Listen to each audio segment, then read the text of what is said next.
All right, so before I start this video, I want to say I'm not a plumber, I'm not an electrician, a drywall, I'm just a normal guy that doesn't know anything, okay? One of the things that I do get asked, I did a video about my Bucket Boss comparing it to a backpack and how I ranted and I raved about the Bucket Boss because it's made my life so much easier, and it has. But people keep asking me what tools do I recommend, because I focus on personal preparedness and self-reliance and being able to take care of things yourself and not have to hire people to do it, because one, people in the trades are running low, and two, they're not as reliable as they used to be. My parents actually hired a guy where they paid the first half up front and then they were going to pay the rest of it, the next half, after the job was done. And the people came, they did like half of the work, and then they never came back, right? And then, so what do? I know another guy who brought his truck into a dealership, and the dealership was like, oh, this is wrong, and this is wrong, and this is wrong, and this is wrong, and this is wrong. And then he took it to a personal mechanic, and the personal mechanic was like, there's nothing wrong with your truck. There's literally nothing wrong with it. It's perfectly fine. I can't find anything. And so then he brought it to a third person, and the third person said, there's nothing wrong with your truck, right? And so it's hard to find trustworthy people nowadays because everybody is trying to pay the bills, right? Inflation is going up, so people can't afford to hire mechanics and plumbers and electricians, and so they're ending up doing a lot of things on their own. And also, people are desperate to make money, right? The mechanics are desperate to make money, and so when they do get a customer, they got to charge as much as they can, because who knows when the next customer is going to be available, right? And so if you want to pay the bills, you gotta do it somehow, and a lot of people are turning to lie, cheating, and stealing in order to make ends meet, which I don't agree with, but some people got to do what they got to do. And so being able to take care of things yourself, being able to do the basics, being able to do more advanced things can really come in handy. It can be can save a lot of money. A lot of money. I've saved a fortune doing things myself, not having to pay the hourly rate of the professionals. And then the second is when you don't necessarily save the money in the traditional sense, like it's in the bank now instead of in somebody else's pocket. You just take that same money that you were going to pay the professional and you buy the tools to do it yourself, and now you have those tools, so if the problem re-presents itself, you can fix it and you don't have to spend any money at that point. You can just take the tools you already bought and continue to fix things. Also, if you have people in your life that can't afford things, you can go and you can help them, and maybe they'll cook you dinner and you can help fix a leaky sink, or you can help replace a receptacle or an outlet or a light switch, you know what I mean? And so you can kind of help each other out that way. And so I do feel that tools are a very, very important part of personal preparedness and personal self-reliance. And so I'm going to show you what I have, all right? I'm going to show you how my bucket has evolved, and then you can do with that information as you will. I don't want to recommend tools to people because, again, it's so personal, right? What you're comfortable doing might not be what I'm comfortable doing, and what I'm comfortable doing might not be what you're comfortable doing. So we need a completely different set of tools, but this is just a baseline to get you thinking outside the box. So let's start on the inside. First things first, I have a 20-ounce S-Twing hammer. This is the golden standard. It's not the best hammer in the world, but it is reliable and it does get the job done. I have a Death Tools cat's paw. It's not a pry bar, it's a cat's paw, and it's for getting nails out. And it's not a nice way of getting nails out. It does damage whatever it is you're trying to use this on, but when you need to get a nail out, this is sometimes the only way to do it. I have a caulking gun. I like this one because when you pull the trigger, it barely moves. So there's a lot of these caulking guns where you pull the trigger all the way and it moves like a quarter of the way down the shaft, and you end up with a lot of material really fast, where this I can more fine tune get a little stream going and stuff's not blowing out the back, and I can control it way easier. And so I like this one. This one's by 3M. This is a Klein snake. I've added 2 receptacles lately, and so this helps me fish the wire through the walls. Here's a rag for cleaning up. Wagos. Wago outlet clips. A lot of people use wing nuts. Electricians seem to hate Wagos. Everybody else seems to love them. I'm not an electrician, so I love them. Here is Allen keys. These are metric. These are standard. These are Husky, so I got these at Home Depot. This is a pair of gloves that I should probably wear more often. This is wire. This is speaker wire. I don't use it as speaker wire. What I use it for is I find continuity between things. So my house was built in 1920. So it's 103 years old. It's 2023 right now. And the problem is I will undo a receptacle or an outlet. An outlet is called a receptacle. I'll take out an outlet and there'll be like 10 wires in there. Or I'll take a ceiling fan out and there'll be like 1,000,000 wires in there. And I don't know where any of them are going. I don't know where any of them are coming from. And so by using this speaker wire, I can find continuity and I can see what's hooked up where and what's hooked up to what. And so I really like using that. This is a Bucket Boss for fasteners. This goes to on the bottom of the bucket. And this just has an assortment of drywall screws, deck screws. I have a little piece of red tape here that I keep empty. There's never anything in there, so if I'm working on something, I can put the fasteners in here, and that way I don't lose them, and I know that all the fasteners in the red section are for whatever I'm working on, so whatever I'm working on needs to accept all of those fasteners. And so it's basically it's a good way, because every time you're working on something, you always need a screw or a random thing, and instead of going all the way to the garage, being able to just pull this out and grab the one fastener I need, putting it in, moving on with my life is really nice. Here's a set of gloves I've never even thought about wearing, pure white. But that's everything inside the bucket. So now let's go to the outside. We'll start over here. This is my cordless drill. I use this thing for almost everything. This is a DeWalt hammer drill, so I use this for concrete. I use it for drywall. I use it for everything. The chuck is very important. Okay, you don't want it in hammer mode most of the time. The other thing is when you're doing something like fastening deck screws, you don't want to have it all the way on drill. You should find a spot in the settings that barely sinks it, right? And then it'll cam out and it won't go anymore. Once you find that setting, then you can just go, right? You can set all your deck screws and it'll stop at the same point all the time, right? Instead of driving one too deep, one not deep enough, just set that clutch. A lot of people just set it to max and hope for the best, but that clutch really is a very important feature that I feel more people should be using. This is a masonry bit, so I can screw things into concrete. These are nail sets, so when I'm doing trim and baseboard and stuff, I can use the nail sets. Here are pencils. Now, I have 2 pencils. I have a normal black pencil, and then I have a red pencil. There's a lot of things that black won't show up for, so having a red pencil helps with that. I also have a coat hanger, and so these are just cut up coat hanger. Again, if I'm going to be using caulking, and you cut the tip off and then you got to stab down in there, these work really well for that. They also work really well for opening like bathroom doors and stuff that are locked, and you got to push that pin to unlock them. This does that very well. And again, that's just old wire coat hangers. Here I have a flush cutter.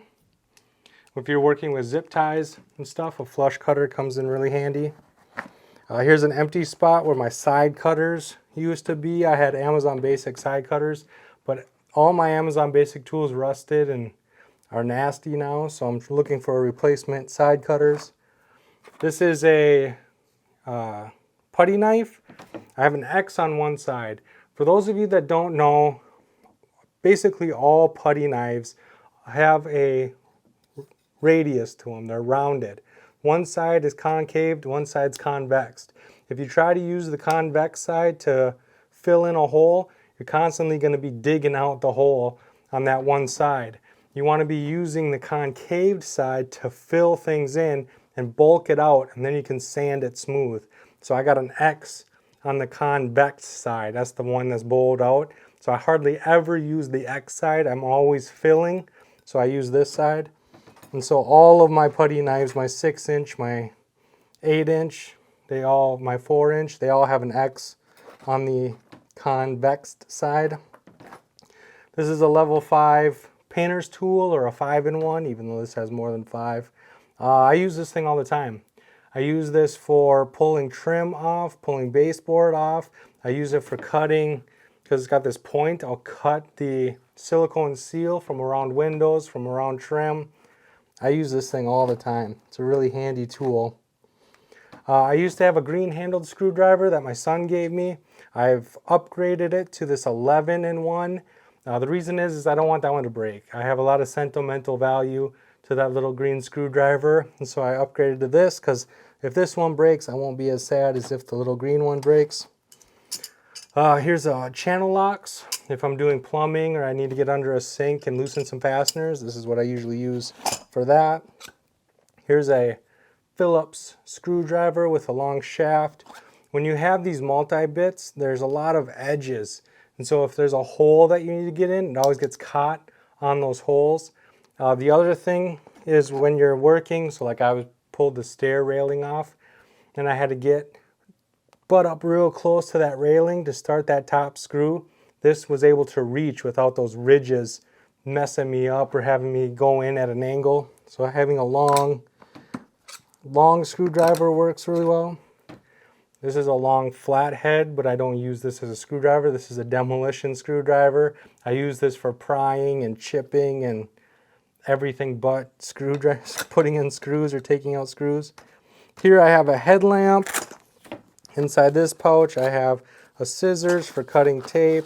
I have a sharpener for sharpening carpenter pencils. So if I don't want to use my knife and I want a nice, clean, sharp pencil, I'll use the pencil sharpener. If I need a robust, heavy-duty edge, I'll use my knife. Here I have 1-inch Gorilla Tape and 3M electrical tape. Moving around, I have a DeWalt knife. I like these knives because they sometimes you need a longer blade, and so I have a DeWalt Fastback box cutter, and I use this most of the time, but sometimes you need that longer blade. And I like how this is flexible, so I can push it into places and I can cut expanding foam and I can cut different things with that. And so I prefer that over this sometimes, but the Fastback is what I use the majority of the time. If I have to open a package or a box or I have to open something, I use the Fastback. Next is Milwaukee torpedo level. I like this one because of the cutaways. I can see through it, so I can see the 45 through it. I can see all of the measurements, even if I'm looking from above, which is really nice. I showed you that. Here's a 4-in-1 rasp. So if I need to take the edge off something, or I need to sand something a little bit smooth, or I need to deburr something, that's what I use for this. This is an all Klein tools. I use this for lining up pins and different things. It works really well for that. This is a little pry bar. I don't really use it that much, but if I'm taking something apart, I'll sometimes use this as a wedge. So I'll get it started and then I'll use this as a wedge as I keep opening it further and further. And it works really well for that. This I just did a video on not that long ago. My eyeglass pliers. So these are the nylon jaws.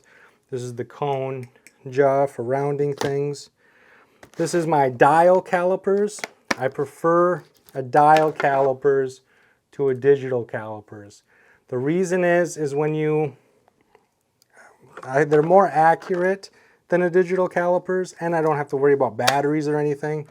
And so when you start building things and you're using a tape measure, you get to a point where like the lines are a 16th, but you start reading things to the 32nd because you can see that it's exactly in between the two lines, or you can see it's to the left of the line or the right of the line, and you start getting a lot more accurate. With the digital calipers, all you have is the number, right? That's it. That's all you have. With the dial calipers, that's when you can start seeing when it's in between the lines or to the left or the right of the line. So you can be a lot more accurate, I feel, with the dial calipers than the digital calipers. And they're not that hard to read. So I don't know. I prefer them over digital ones. This is my fluke meter. This is how I get continuity with my speaker wire. And if I need to test voltage and different things, that's what I use. Here is a Knipex Cobra pliers. This is just a little one. Even though it's little, it does get quite big. And so I can use this on lots of different things. It's really good at holding nuts and bolts. And so I use it a lot for that. And then this will be on the other side, either my channel locks or this crescent wrench. That's a real crescent wrench, but adjustable wrench. I prefer using real sockets. And so upstairs I have a DeWalt socket set, and I usually go and get that, but when you're in a hurry or you don't feel like going up there, I'll use this. The problem with an adjustable wrench is it always rounds off the bolt. And so if it's something that you plan on taking apart and putting back together more than once, you probably want to use something other than this. But if the goal is to get it really, really tight and then never have to worry about it again, sometimes this will get the job done easy. Here's a nail puller. This is a Milwaukee nail puller. I actually use this a lot. I use this more than the cat's paw because it doesn't do as much damage and it's easier to use. And if I can't get the nail out, I can just clip it off. So I usually grab this first. Next is a wire strippers. This isn't my favorite wire strippers. It's one of those where the wire stripper is in the handle. And so you got to get this big thing into all the wire to get it stripped. So not the best, but gets the job done. This is a insulated screwdriver. I'm probably going to get rid of this actually. I don't ever work on live wires, so I really don't need an insulated screwdriver. But when I had that little green screwdriver, all I had was Phillips and flathead. But now that I have the 11-in-1, I have a Robertson bit on here, so this can do everything I need it to do. I'm probably going to get rid of this actually. I'm probably just not going to put that back in there. And then with that, I have the number 1, number 2 Phillips, and then the short and long flathead. Those aren't going back in there either actually. So don't pretend I didn't show you those. Those aren't in there anymore. Next I have this screwdriver set. This is a tiny screwdriver set. Klein, again, it has a lot of the tamper-proof bits, which I really like. When you have, so when the house got hit by lightning, I went through the electrical panels and stuff, and I went through some of the splitters. You know, you plug it into the wall and then it's split. And a lot of them had tamper-proof bits, and so having these allowed me to get in there and see if some of the wiring inside were fried or if any of the circuits or anything were fried. So I like having the tamper-proof bits. This is an iFixit Jimmy. This thing is awesome. So if you've ever taken apart anything electronic, a remote control, a game console controller, a game console, a Blu-ray player, whatever, you know that once you get all the screws out, then you got to sit and fight with it because it's clipped together. So it's screwed together and clipped together. And then you put your screwdriver in there to try to wedge it open, and then you mar it all up. This is really thin and it gets inside there, but it's really durable, right? And so you can get in there and you can pop all those tabs, and it does it really well. I like this thing a lot, and it's not that expensive. So I'm probably going to be buying another one of these, to be honest with you. What's next? I showed you that already. This is my Klein tester.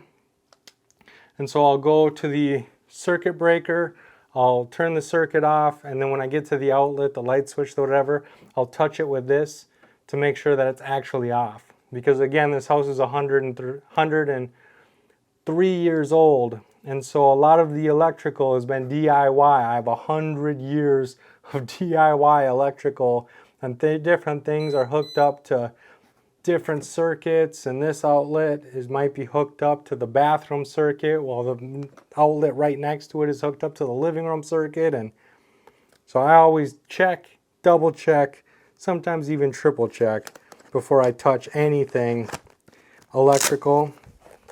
And then inside here I have a Gardner's Bender's outlet tester. I don't like this. I don't like it at all. Sometimes I'll plug it in and it won't turn on, and then I'll take it out and I'll plug it in again and then it will. Sometimes I'll plug it in and all 3 lights will light up, and that's not even an option of what, you know, because on here there's a way of seeing, like if there's only 2 lights that are supposed to be on at a time, and depending on what 2 lights, it means something different. It's never supposed to be all 3 lights on. And sometimes that does happen. I unplug it and I replug it in, and then it'll tell me, and then I don't trust it, so then I got to test it again and again. And I don't recommend it. It does tell me if there's power or not.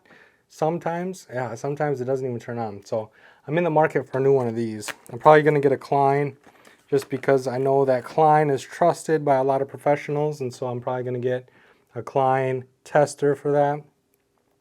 Oh, and then the handle, if you paid attention, I used to have a big PVC pipe up here that was too big. This is a PEX pipe that I swapped it out for, and this seems to work really well.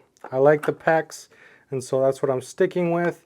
I also have a clamp here. Sometimes you need to clamp things together, but most importantly is when this comes down, it blocks all my tools. It's hard to get tools in and out because of the handle.